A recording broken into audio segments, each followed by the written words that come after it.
Hi there, my name is Showat and this is Finance Central. What is a credit score and why does it matter? A credit score is a measure of the creditworthiness of an individual. It is important because it is checked whenever you need to borrow money in your life. We live a life where there are multiple instances where we borrow money or subscribe to services where companies need to know if we will make good on our payments. This includes leasing a place to live, purchasing a car or a house, taking on a personal loan, etc. Hence, it is necessary to understand what goes into calculating your credit score. This helps us make decisions around how to treat it and improve it over time so that it comes through for you when you need it the most. If you like the kind of videos I make, please make sure that you like this one as well. Subscribe to my channel and hit the bell icon to get notified whenever I post a new video. I am still in the learning phase of making videos and hope to get better at them over time.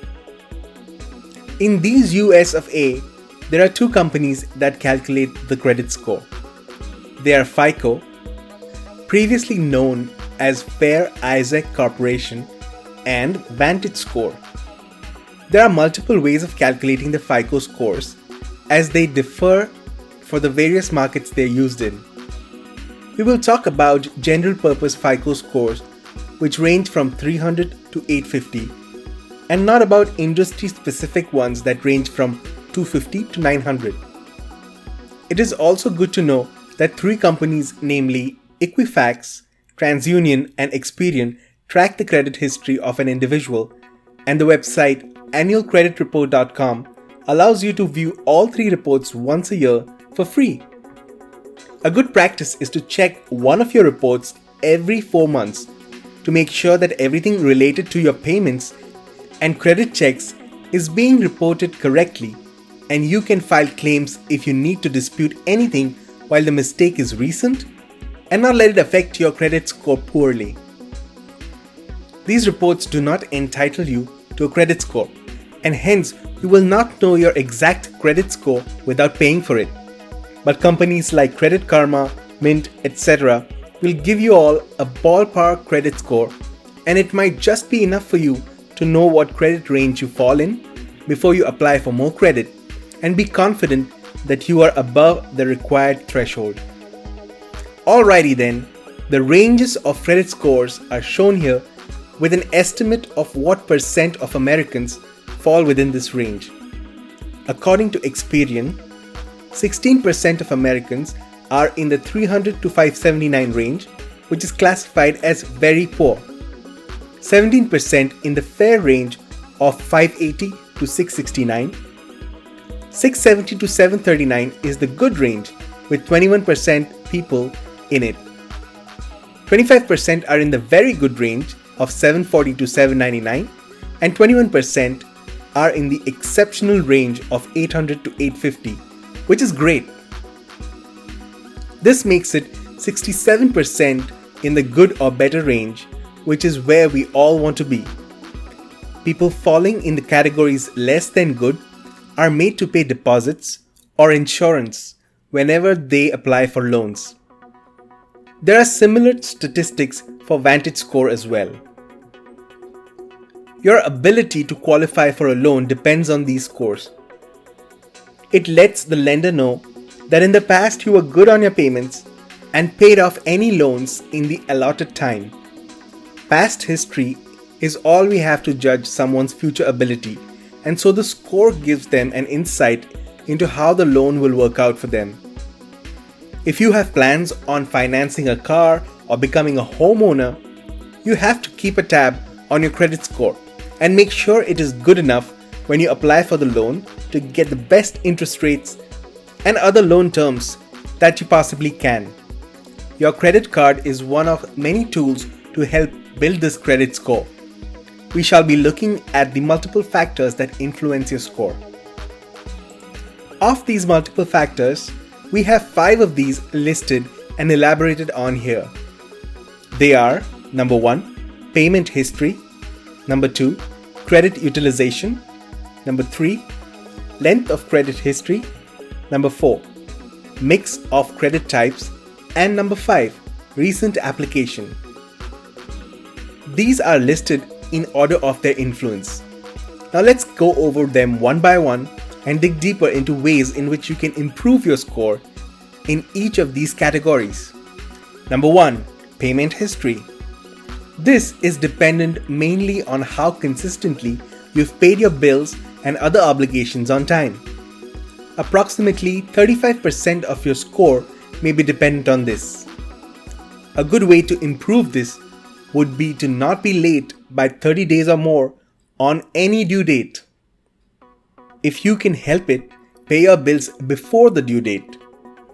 In an earlier video, I have suggested to turn off auto payments to keep a tab on your subscriptions to make sure that they do not increase without your knowledge.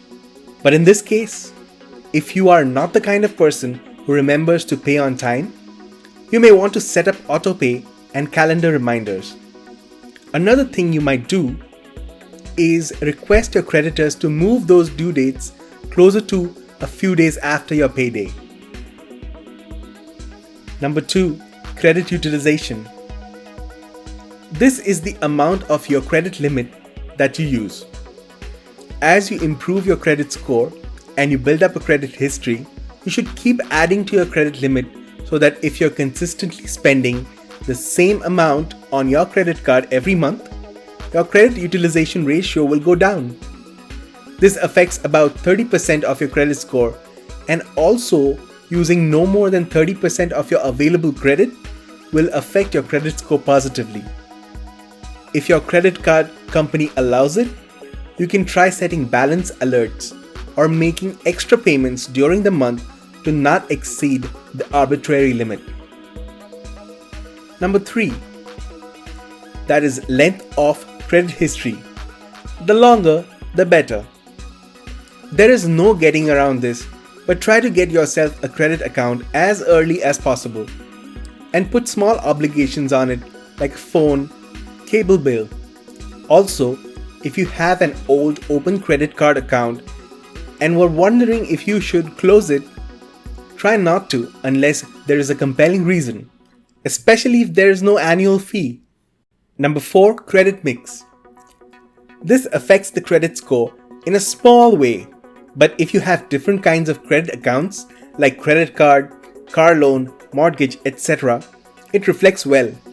But if you do not need these loans, do not force yourself into getting them just for kicks. Number 5 is the length of time since you've applied for new credit. Whenever a company runs your credit, that is, cause a hard inquiry on your credit, it may take a few points off your score.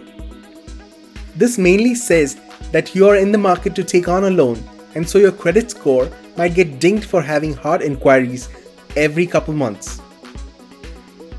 There are also some misconceptions about what factors might affect your credit score. If you check your own credit score through your own bank or a free credit score service, it does not affect your score. This leads to a soft inquiry, and those do not ding your score. Your rent and utility payments do not count toward your score. In most cases, when you pay using checks, bank transfers, or e-checks, your income or your net worth, including your bank balance, brokerage accounts, retirement accounts, have nothing to do with your credit score. When you get married, your credit scores do not merge with your spouse's. If you have joint accounts, they may appear on both of your credit reports, but the history remains independent. I hope you have learned enough about credit scores and credit history to get started on building and improving your own. Do visit websites of the credit score tracking companies I mentioned to get more insight and knowledge. As always, please share this video with someone who you think might benefit from this information. That is all for now. I'll see you in the next one. Goodbye and have a wonderful day.